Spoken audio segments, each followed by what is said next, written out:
Таразда спорт күніне орай мерекелік шара өтті. Салтанатты жиынға қала әкімі Бақытжан Орынбеков, қалалық мәслихат төрағасы Кенжебек Олжабай, сала ардагерлері мен жас спортшылар қатысты. Шарада бұқаралық спортты дамытуға үлес қосқан сала ардагерлері мен сала мамандары марапатталып, апталық аясында ұйымдастырылған турнир жеңімпаздары марапат төрінен көрінді.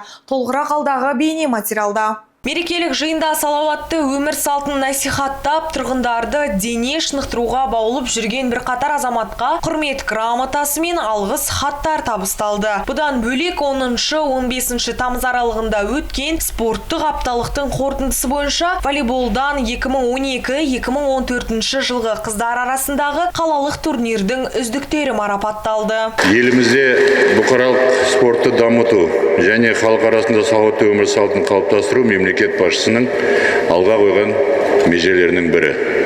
Спорт тек қана денсаулықтың кепіл ғана емес, адамның рухын шыңдап, қоғам белсенділігін арттыратын маңызды құндылық.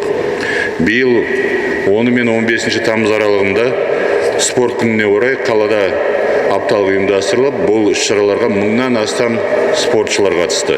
Тартысты өткен волейбол бәсекесінде Бауыржан Момышұлы атындағы нөмір 45-ші гимназиясының командасы қарсылас шақ келтірмей бірінші орынды жеңіп алды. Ал екінші орын балалар мен жасөспірімдердің дене дайындығы спорт клубына, үшінші орын Жамбыл атындағы нөмірі 5-ші мектеп гимназиясына бұйырды. Қарсыластарымыз өте мықты болды, және де біздің бірінші орын алуымызға осы біздің тренер Бекжан ағайымыздың және қыздардың талмай еңбек етіп, талпынысының арқасында осындай керемет нәтиже көрсетіп, осы жарысымыздың жеңісін көріп жатырмыз.